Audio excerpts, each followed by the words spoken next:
we'll go ahead and get started. As people come in, I'll let them in. I am Barbara Derrick. I'm the Executive Director for Smoke Free SC, and welcome everybody to our roundtable this month. We thank Sharon for being our presenter today to talk about the changes at DHEC and what it's going to mean to tobacco prevention and control partners. I did have some news I wanted to share with everybody. Smoke Free SC received $1 million in JEWEL funds in this year's budget. So we are extremely excited about this. I think this is the first time there's been an increase in tobacco and prevention control funds since maybe 2012, maybe earlier than that. But so it's quite the victory. I wanted to give a shout out to Beth Johnson at ACS CAN for working on this and making it happen. It's quite the victory for South Carolina. I know everybody wants to know, what is Smoke Free SC going to do with this money? Well, you know, it is our goal to give this money out to projects across the state in tobacco prevention and control. We are going to meet as a staff and board in September to set up parameters about how the money is going to be spent. Before that, though, we're going to send out a survey to all of our partners and for you to give us input on how you would like to see it spent in South Carolina. So there will probably be a link in this month's newsletter that goes out, and also a separate email that'll have a survey attached to it. So look for that, and please do give us your feedback on how you'd like to have this money spent. We're very excited about it, and we want to get it out to projects across the state. So with that, I'll keep admitting people, Sharon, and I'm going to turn it over to you. All right. Thanks so much, Barbara. And that is a true victory for South Carolina. It's very, very exciting. And I think you're right. The last increase in tobacco prevention cessation funding was with the cigarette tax. So this is a huge deal. That passed in 2010, and we started seeing the money late 2011, 2012. So you're right on the nose with that. So very exciting. I'm going to go ahead and share my screen. Let's see, and y'all let me know, Barbara, you let me know if you can see it. I'm going to hit slideshow here. How's that look? It's clear. Okay, great. That's great. Excellent. Thank you, everyone. So I'm Sharon Biggers. I'm the director of today, the Division of Tobacco Prevention and Control here at DHEC. Today is DHEC's last day in operation. And so I'm going to talk a little bit about the agency split that's happening actually over this weekend. Of course, we've been building up to it for over a year, but definitely all the plans are now in place, and we are moving forward with this. So I'm going to talk a little bit about the restructuring and how it affects tobacco prevention and control partners and stakeholders in our state. And I am going to be giving the division's perspective. There are other perspectives to take into consideration, including our public health regions. And I know that there's a lot of staff members in the regions that are on this webinar today. And once I finish with my slides, they may want to provide some perspective from their point of view, but I am presenting mostly from our division's perspective. So if there are questions to the end, and if there are other things that we want to talk about other than the division perspective, we can certainly do that as well. So I will go ahead and get started.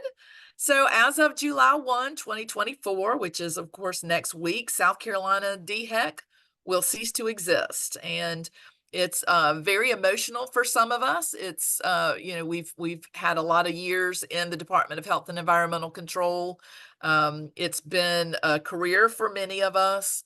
And so it's with mixed emotions that this happens. But we've had great leadership in this whole process from our director, Dr. Edward Simmer, and his perspective has been a very positive one. And he has wanted us to consider the fact that most folks don't get a chance to start a brand new state agency. So let's start the agency off on the best foot that we possibly can, which I really appreciate his leadership on that. So as of July 1, Department of Health and Environmental Control will split into two separate agencies: the Department of Public Health, where our tobacco division will live, and the Department of Environmental Services. So the environmental side and the health side are splitting. It's important to note that both agencies will then become part of the governor's cabinet. That has not been how DHEC has operated over the years. We were previously under the leadership of a board of directors, which was appointed by the governor and approved by the state legislature. So moving directly into the cabinet of the governor could possibly bring some changes that we won't know about until they actually happen. So there will certainly be more oversight from directly from the governor and the legislature over the agency, but I think I could probably speak for a lot of my team members to say that we've had a lot of oversight already. So even though we have been run by a board, there's been great oversight by the governor and the legislature about the efforts and activities of DHEC. And quite honestly, DHEC only does what the state legislature tells them to do. So we follow the legislature and the governor for our efforts and activities and what's written in statute. So there will be some changes. We don't know exactly what that's going to look like being under the cabinet, but we will see as that unfolds. So here's our brand new logo. It's the new Department of Public Health. It includes sections such as health promotion and services, healthcare quality, and then our administration offices that kind of our business arm of DHEC. And we do have a change with the division. So the Division of Tobacco Prevention and Control will be part of the health promotion and services area, and we will become the Tobacco Prevention and Control section. So we will have a new name after today. We won't be the division anymore. We'll be the section. One of the main reasons for that change is that in the statute that split the agencies, the higher level areas were called divisions. So they had to maintain those names in the health promotion and services division, healthcare quality division, administration division. And now in the lower levels, more of the programmatic work, we are now sections. So Tobacco Prevention and Control section. And this is what our new logo looks like. I don't have access to the Department of Environmental Services logo. I would show you that if I did, but I don't have access to that. So here's our new logo. And here's a copy of what our organizational chart. Now, this is a very high level organizational chart, and you can see that Governor McMaster is at the very tip top. Dr. Simmer is our interim director for right now, and he leads over areas of the health promotion and services, the healthcare quality, and then our other administrative offices. The Tobacco Prevention and Control section is under Dr. Brandon Traxler, under Health Promotion and Services, and she also serves as our Chief Medical Officer. All right, so the makeup of our division then is absolutely exactly the same. We're just changing name to the Tobacco Prevention and Control section. And then within our section, we have leadership in what we're calling our units. So we have a secondhand smoke and vaping aerosol protection unit, which is Helen Deacle and Riata Scott. We have our youth prevention unit, which is LaQuana Jackson. We have our Baby and Me tobacco-free program unit, which is led by Kimberly Gripper Sims. And we have oh no.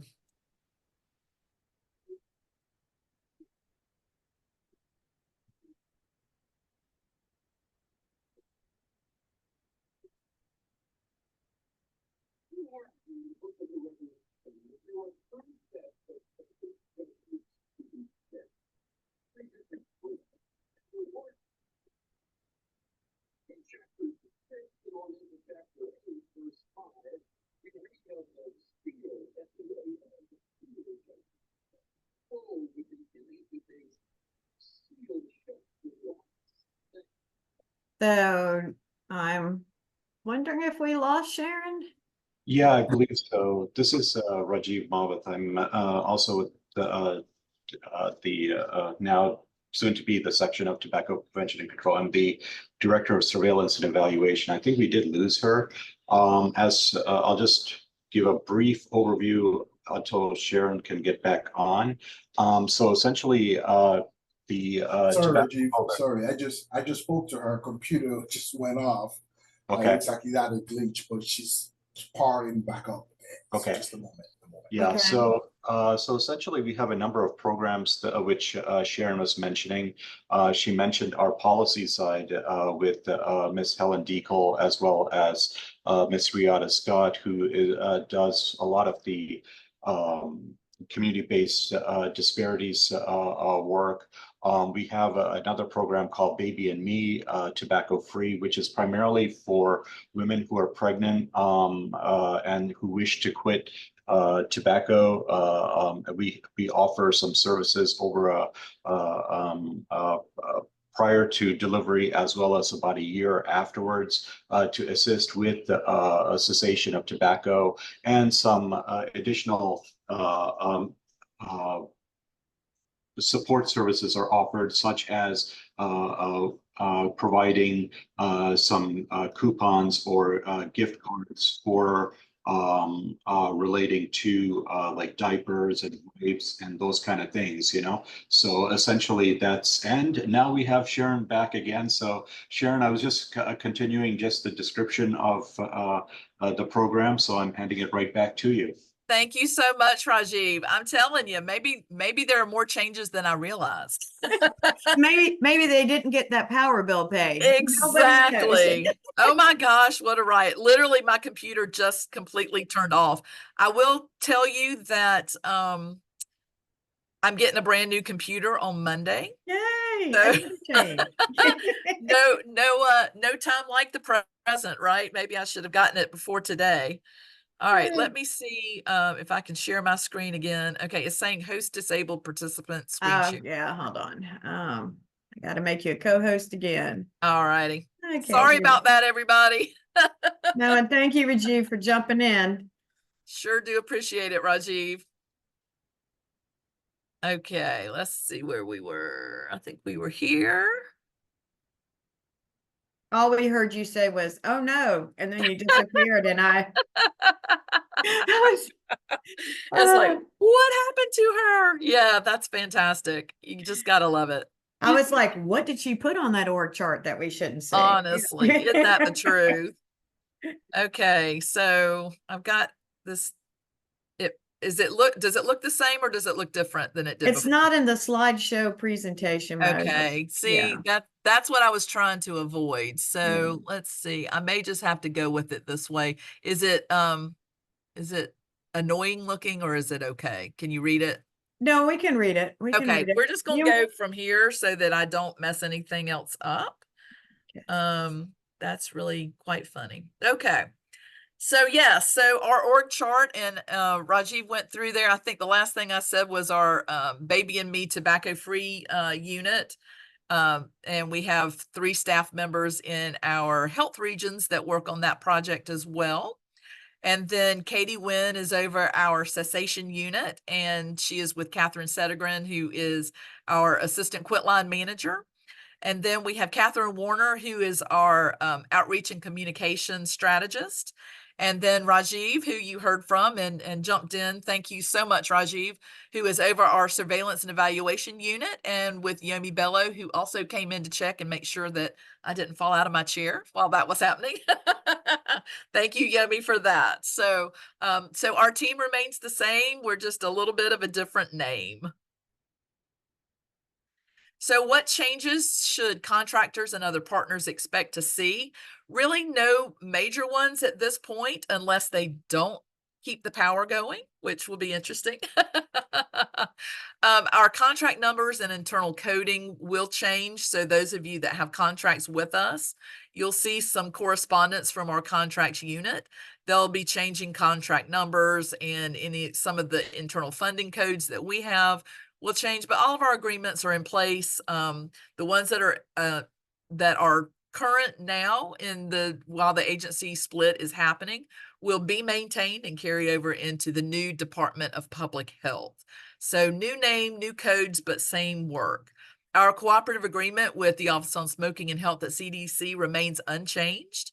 And we will also, the tobacco prevention and cessation section will continue to receive the $5 million allocation from the Smoking Prevention Cessation Trust Fund to support our efforts. So really happy about that. What changes should you see kind of visibly? Our email addresses will change as of July 1. So it will be whatever our username is on our current email address. And instead of dhec.sc.gov, you'll see dph.sc.gov. And all of our new addresses will be on our staff email signatures. So it should be very easy to change those. For up to a year, we will be able to receive at the dhec.sc.gov. So it's not an immediate stoppage of that email address. But over time, it will be helpful for everyone to update our addresses in your email contacts list. And then, so physically, there have been some changes. All of the public health staff have been moved into what we call our Mills Jarrett building. That's here at the 2100 Bull Street location, or the Columbia Mills building, which is what we call affectionately the museum, which is at 301 Gervais Street. All of the environmental health staff are now out of the Mills Jarrett building or Columbia Mills building. If they were in those, they have been moved over to the 2600 Bull Street location. So that's kind of the main office that most people know of DHEC. The Vital Records office will actually remain there at the 2600. So that one is not moving, even though that's in the health side, in the health agency. Just for the public, it was much easier to co-locate that with the environmental agency. So Vital Records office does remain there at the 2600 Bull Street location. So just a quick mention on the Prevention and Cessation Trust Fund. I wanted to make sure everybody knows, I mentioned that we still receive the funding, and just wanted to reemphasize the efforts that we have under that funding, which include our South Carolina Tobacco Quit Line, our youth prevention campaign that we have with our rescue agency, the Baby and Me Tobacco Free program, all of our program media efforts. So any campaigns or media ads that we place, all of those will remain under the Prevention and Cessation Trust Fund, and then contracts with partners. So I listed a number of our partners: Smoke Free SC, Hold Out the Lifeline, Just Say Something, USC, Pasos Research Triangle Institute, TELASK, Department of Mental Health and DHEC, South Carolina High School League, South Carolina Independent School Association, and our DHEC Health Regions. All are supported with the funding that comes from our Prevention and Cessation Trust Fund, and that will not change. All right, so the big question is what's coming in the future. Of course, I don't have a crystal ball and I can't say definitively, but just some things that are being discussed at the State House that will impact the Department of Public Health going forward. There is a potential move of offices. This has not been resolved yet. This was part of a discussion of moving all of the state agencies out of the Bull Street corridor. So it would not just impact the Department of Public Health, but other agencies as well. That was discussed at the legislature this year. Nothing was passed. So it would have to be discussed at the next legislative session. And the potential there was joining of Department of Public Health with other health-focused agencies for the state, including Department of Mental Health, DHEC, Department of Disability and Special Needs, Department of Health and Human Services, and the Office on Aging. So that's the discussion. There's nothing that's been decided about that. That could completely change in proposed legislation for next year, but that's what it looked like at this point this year. So when you hear combining the agencies under one health secretary, that's the legislation that I'm alluding to. So we'll have to see how that pans out in the next legislative session. We have not been given information about whether there was money for a potential move in the state budget as of yet, because the state budget's not been signed by the governor. So it's not been finalized at this point. So we don't necessarily know, but it has been alluded to that even if we do move, it would probably not happen until early 2025. So more information on that as it becomes available. Sharon, can I ask you a quick question? Sure. Grace Lambert of the Department of Mental Health. Hi. I was told that it was a possibility that the legislature back in special session might vote to take this up. Do you know if they voted to take it up yesterday? The issue of us all, again, being under one agency? Right. I do not know if they took it up yesterday. Yesterday would have been the last day they would have been able to do that. I have not heard that they have taken that legislation up. I know that the governor was very interested in them taking that legislation up in this little short piece of the session with the conference committee and those things. I have not heard that they did. Okay, So thank you. the word that we got was that it will probably be next session before that's addressed. All right. But that could change because, you know, as news comes out from yesterday, that would have been when any of that would have been able to be discussed. So I have not heard as of today that that was taken up yesterday. If I hear different, though, I will certainly get that message to Barbara after the roundtable today, and she can get that information out. I was gonna say, Grace, I would assume that, you know, that was such a big story that if we had woken up this morning, there would have been something in the state newspaper or whatever that would have said it was discussed yesterday, because Yes. it made it made a lot of the news when it didn't happen. And so Right. I think if it comes back up, we'll hear that. And I haven't spent a lot of time looking for stories this morning, but I haven't seen it come across my phone yet. So Right. Well, and yeah, I and, didn't you hear know, it it on does- the news either. So yes. It sort of makes sense that with DHEC already undergoing this big change of its own right now, to try to do all of this at sort of the last minute, and it does seem like it just makes sense at this point to wait till next legislative session, but I guess we'll see. Thank you. It for definitely addressing. does. Yeah, I think it definitely does. But you never know. Right. But I do think, like Barbara said, I think it would have been probably a top news story this morning if something would have happened. And I did not hear anything. We had not gotten any email correspondence about that. And Dr. Simmer and team have been very, very open with communication and trying to make sure that we hear news before it comes on the news, so that we're not shocked and surprised. And we didn't receive any information this morning, any updates on that. So I tend to think that maybe not, but anything can happen.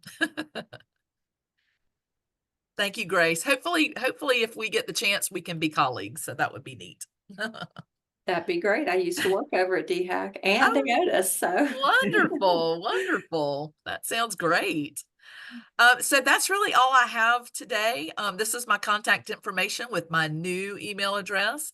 My phone number is the same, still 803-898-2286, but my change is biggersr@dph.sc.gov. So I am happy to take any questions if anyone has any. I did want to say that as a grantee of yours, we received the letters about restructuring mid-June with Okay. information, and not a lot changed. In fact, they still list you as the Division of Tobacco Prevention and Control instead of the section, but Right. you know, most of the stuff in there said that the agents, a lot of it was going to remain the same, like the tax ID and that kind of stuff. So you know, but if anybody hasn't gotten that letter, I'd be happy to share ours. So Great. Excellent.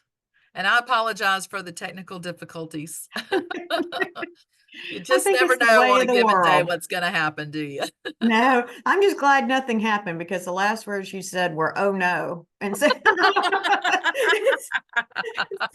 we were okay. I'm like, yeah. Does anybody have any questions for Sharon? I know, and I had gone through several restructurings when I was in state government, and it's always a wild time. And Sharon and I were discussing this morning, you know, as long as you show up on Monday and you know you can get paid and you know the lights are on, most people just continue to do their jobs that they were doing before, and things just move on, and it doesn't really matter what happens at the top with logos and anything like that, because the work just keeps being done. Right. Keep And on keeping on. yeah. Well, we're excited about the change for y'all, and I'm glad that thank you so much for coming on and presenting today. I'm excited for the change. I'm not so sure I'm excited about them creating a bigger agency than they had before when they melded all the health together, but in a way, it'll be good for citizens to know that there's just one place to go. But anyway, thank you, Sharon, so much for presenting today. Sure. And I don't know if anybody else has any new news that they would like to share with us about what's going on in their area, but I'll give everybody an opportunity to. Does anybody want to share something? Just jump on. Oh, we got a quiet crowd today. Well, I will let everybody have back some time today if nobody wants to share anything. And I will tell you that next month we're going to have Jacob Delbridge from Counter Tools, and he is going to do a presentation on the new oral nicotine products that we're seeing, things like Zen, pouches like Zen, and he is going to give us a presentation of what to look for. So we're really excited to have Jacob next month. And if there's Barbara, I have a quick question. Sure. I don't usually join this group. Dr. Fields does. And so I was just listening in. I was particularly interested in the legislative updates. But if a person does chewing tobacco, are there some good quit tools to quit for them as well, instead of just the smoking? Sharon, do you want to jump in on that with your Sure. cessation information? Sure, I'd be glad to. So our state quit line addresses all forms of tobacco, and they can reach out and get some resources at 1-800-QUIT-NOW. We also have a quit line website that we can send the link to you for, and any of the healthcare providers can do a referral for patients. It's not just limited to smoking or vaping. It definitely includes smokeless tobacco. And there are specific resources that are available for people that use that product. And so we'll be glad to get that for you. But yes, our state quit line, absolutely. Thank you. Rajiv just put it in the chat. So you can access that link, and it will provide you all the information to get those folks into some resources where they can receive some help. Do you also know, does a lot of times I think about people that use tobacco when they have anxiety as a tool to help them calm down.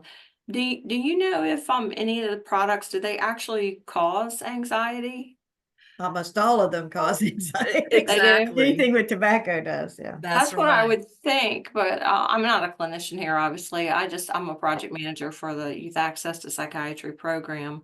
So I'm not as, I don't know. I've not really used those products myself, but just aware of an individual that does use them and seems to also have a lot of anxiety, and was kind of wondering about the contribution of that to. Sure, especially the anxiety. nicotine. The nicotine causes a whole host of mental health issues, anxiety, depression, difficulties in learning for young people, memory issues, all kinds of things. So nicotine is a really, really potent drug. It's also what makes the products so highly addictive.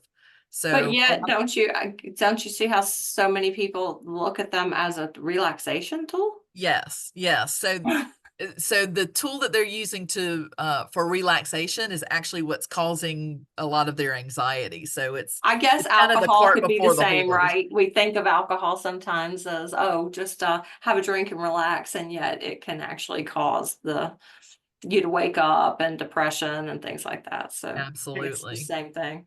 And Yeah. Rajiv just put a link to an article in the chat too about smoking and mental health. Thank you. I just figured that there's not many people here today, probably because of the holiday next week. So, I'd ask some questions. Yeah, Definitely. And absolutely. if Can you I want to add be, something to the discussion Yeah. about anxiety? sure. So this is Tara. Sorry, I'm not on camera today. But whenever I do my vape talk presentations to youth, we know a lot of youth in South Carolina vape or smoke because they say it helps with anxiety. And I explain it to them when I'm doing my presentations by saying, like Sharon said, nicotine, how it impacts our brain, but it releases a lot of dopamine. So it makes you feel good for a very brief period of time.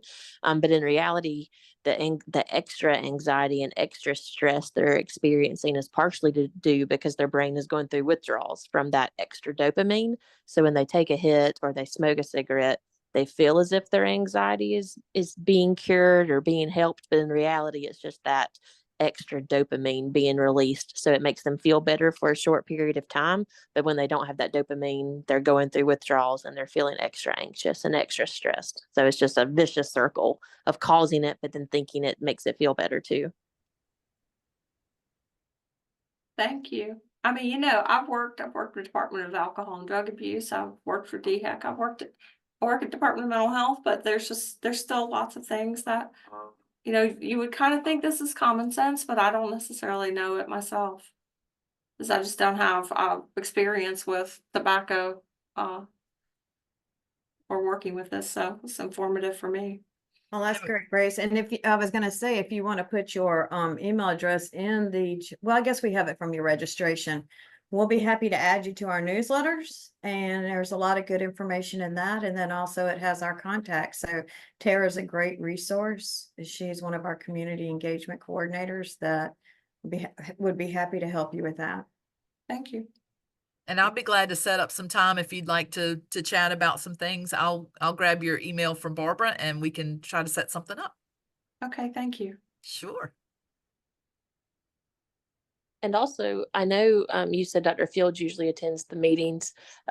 So this might be something in your practice, maybe. We do our vape talk presentations and we do them, there's no charge to them, but sometimes we do them for professional development. So if you and other staff members want to learn more about nicotine, it is focused on like youth and nicotine, like the adolescent brain and body and nicotine. But it is informative about the harms nicotine can cause on bodies. So we'd be happy to come out and do that if you ever were interested.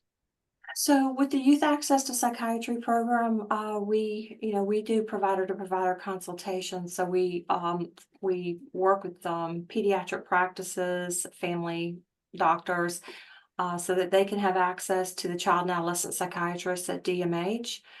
So we are now open statewide to be able to offer these free consultations.